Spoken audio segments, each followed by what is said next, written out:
आज हम पढ़ रहे हैं वेक्टर स्पेस का टॉपिक 2। ये है सबस्पेस।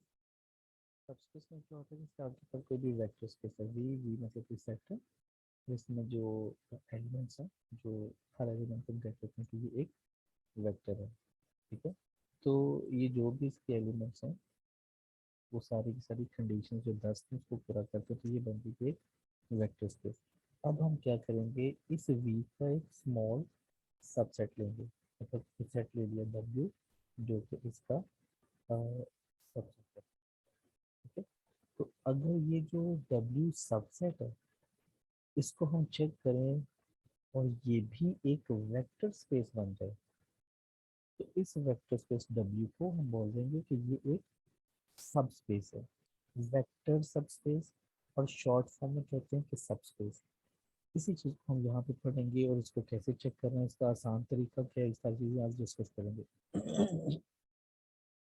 तो ये रही हमारे पास डेफिनेशन। सेट डब्ल्यू, ठीक है, तो सबसेट है W of vector space V is called the subspace of V if W is itself a vector space. क्या आपने जो सबसेट लिया और उस सबसेट को चेक किया और वो भी एक वेक्टर स्पेस बन गया, ठीक है, अगर वो भी एक वेक्टर स्पेस बनेगा तो हम कह देंगे कि ये एक सबस्पेस है।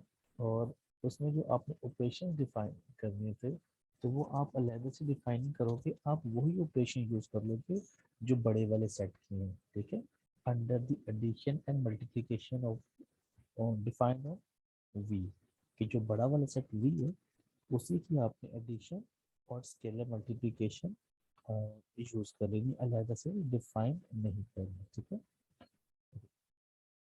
तो ये हमारे पास एक सेट है, एक लाइक टेस्ट है। तो इस टेस्ट में बहुत आसान तरीका है किसी सबसेट को चेक करने का कि वो एक वेक्टर स्पेस बनेगा या नहीं।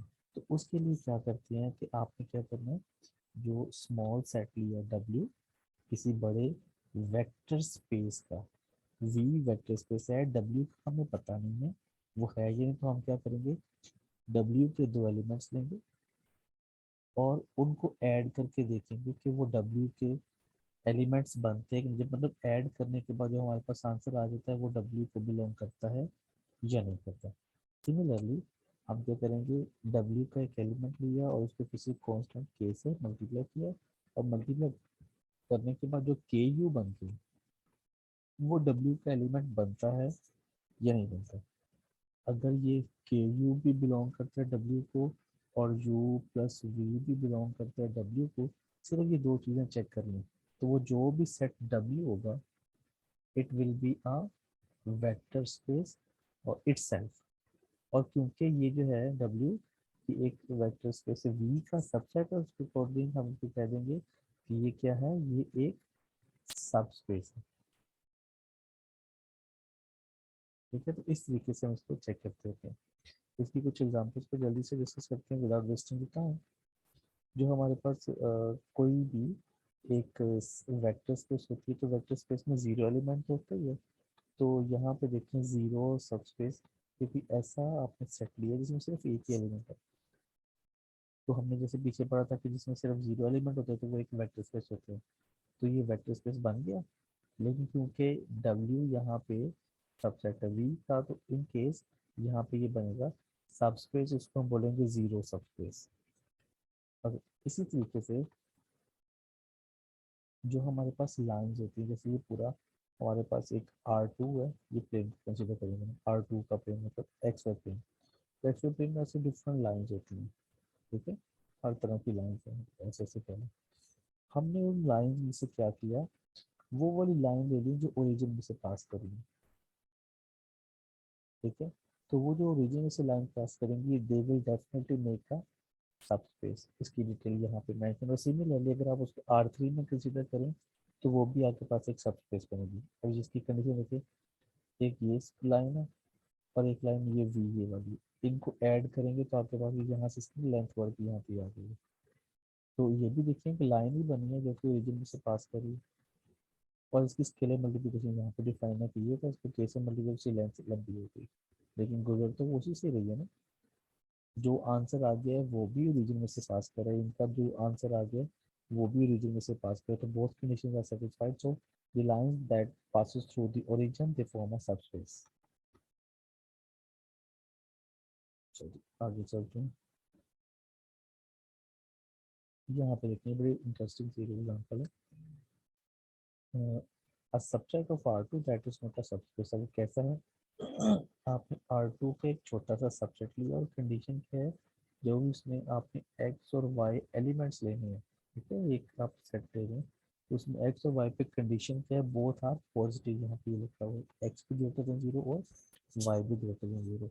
अब इस केस में ये सब स्पेस क्यों नहीं बनेगा, मतलब ये इटसेल्फ वेक्टर स्पेस क्यों नहीं बनेगा, क्योंकि इसमें क्या होता है कि अगर आपने एक एलिमेंट ले लिया v और इसको एक -1 से मल्टीप्लाई किया, तो -1 से मल्टीप्लाई होने के बाद ये -1 हो जाएगा।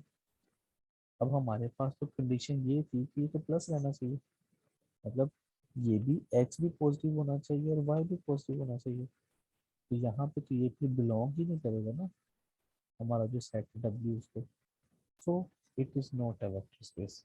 अगर ये ऐसा होता ना -1 मल्टीप्लाई बाई v किया और यहाँ पे जो भी कोई आंसर आ जाता है, तो लेट्स सपोज वो +1 और 1 ही आ जाता, दोनों पॉजिटिव आने चाहिए, फिर यहाँ पे ये कंडीशन एक्स और वाई जो आपके पास ये ऑर्डर पे ये दोनों पॉजिटिव होने चाहिए, तो फिर तो वो वेक्टर सबस्पेस बनेगा, अदरवाइज ये सबस्पेस नहीं बनेगा। आगे चलते हैं। यहाँ पे देखते हैं हमारे पास ये कलेक्शन गिवन है और that is not a subspace. अब इसमें कंडीशन क्या थी कि आपके पास इन्वर्टिबल मैट्रिसेस हैं। इन्वर्टिबल मैट्रिसेस क्या होते हैं कि जिनका ना इन्वर्स एग्जिस्ट करता है। अब ये एक मैट्रिक्स यू है, इसका भी इन्वर्स एग्जिस्ट करता है, आप चेक कर सकते हो, इसका भी इन्वर्स एग्जिस्ट करता है। अब आपने चेक करना है कि ये ऐसे मैट्रिसेस जिसमें सारे के सारे इन्वर्टिबल मैट्रिसेस पड़े एक कलेक्शन में, एक सेट में, वो सबस्पेस बनता है, क्योंकि तो हमने दो सेट लिए, इनको जब आप ऐड करेंगे ना, तो ऐड करने से क्या होगा, देखिए यहाँ पे u प्लस वी करेंगे तो ये यहाँ पे आ जाएगा 0, यहाँ पे आ जाएगा 0, यहाँ पे आ जाएगा 4 और यहाँ पे आ जाएगा 10। ठीक है, अब ये जो एलिमेंट है ये बिलोंग करता है W को या ये बिलोंग नहीं करता, हमें कैसे पता चलेगा, हमें इससे पता चलेगा कि ये जो आपके पास आंसर आ गया ये इन्वर्टिबल है कि नहीं।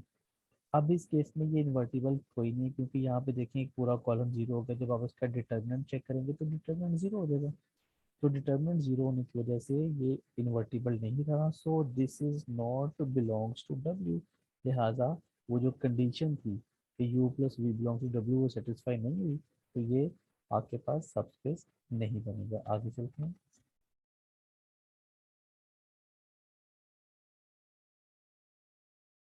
यहाँ पे देखें आपके पास पॉलिनोमियल की थी और उसकी इन्होंने एग्जांपल लिए कि एक मिनट,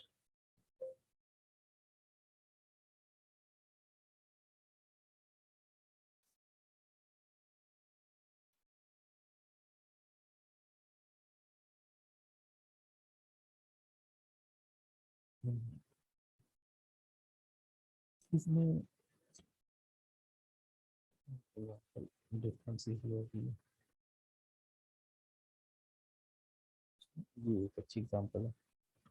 इसमें देखें ये जो P2 आपके पास ना पॉलिनोमियल होती हैं और क्वाड्रेटिक इस टाइप की पॉलिनोमियल, यहाँ पे देखें कि आपने ये चेक करना है कि इस टाइप की जो पॉलिनोमियल ये सबस्पेस बनती है कि नहीं बनती, तो उस केस में देखें आपने एक P पॉलिनोमियल ले लिया और एक Q पॉलिनोमियल ले लिया, और कंडीशन क्या आती है कि ये जो x का कोफिशिएंट और जो एक्स स्क्वायर का कोफिशिएंट है ये सेम होना चाहिए, ए बी जो बी, तो उसके अकॉर्डिंग देखिए यहाँ पे 1 1 ले लिए कोफिशिएंट, यहाँ पे 2 2 ले लिए। अब इसमें जब इनको ऐड किया तो यहाँ पे देखिए p प्लस क्यू किया, तो ऐड होने के बाद यहाँ पे 2 आ गया, तो ये तो 1 रहना चाहिए था ना। अब यहाँ पे क्योंकि 2 आ गया, सो ये बिलोंग टू नहीं है इस कलेक्शन का यू का, तो it is not close under addition, तो इस तरीके से ये सब स्पेस में नहीं बनेगा। लेकिन ये जो दूसरी वाली है, ये यहाँ पे सारी कैलकुलेशन यहाँ पे गिवन है, ये इजीली एक वेक्टर स्पेस बन जाएगा, जैसे कि आपने दोनों को ऐड किया और उसका वैल्यू फाइंड की 2 पे, तो ये इस तरीके से अप्लाई हो जाएगा, P ऑफ 2 लैदा हो जाएगा, Q ऑफ 2 लैदा हो जाएगा, और कंडीशंस ऐसी हैं कि ये सारे के सारे जीरो आएंगे ना, ये भी जीरो, ये भी जीरो, इसका मतलब है कि इसका ये जो आंसर है ये भी जीरो आ गया। तो दिस बिलोंग्स टू डब्ल्यू। और इसी तरीके से जब इसको चेक करेंगे तो ये भी बिलोंग्स टू डब्ल्यू आ जाएगा। तो ये एक वेक्टर स्पेस आसानी से बन जाएगा क्योंकि दोनों कंडीशन इसमें सेटिस्फाई हो गई हैं। अच्छा जी,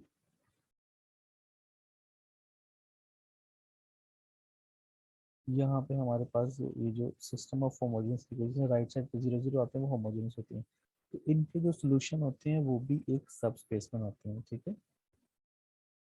और इसके अलावा जब हमारे पास बहुत सारी वेक्टर स्पेसेस होती हैं तो उन सारी वेक्टर स्पेसेस का जो इंटरसेक्शन होता है वो भी अगेन एक वेक्टर स्पेस होता है। बाकी इंशाल्लाह हम अगली क्लास में पढ़ेंगे। थैंक यू, अल्लाह हाफिज़।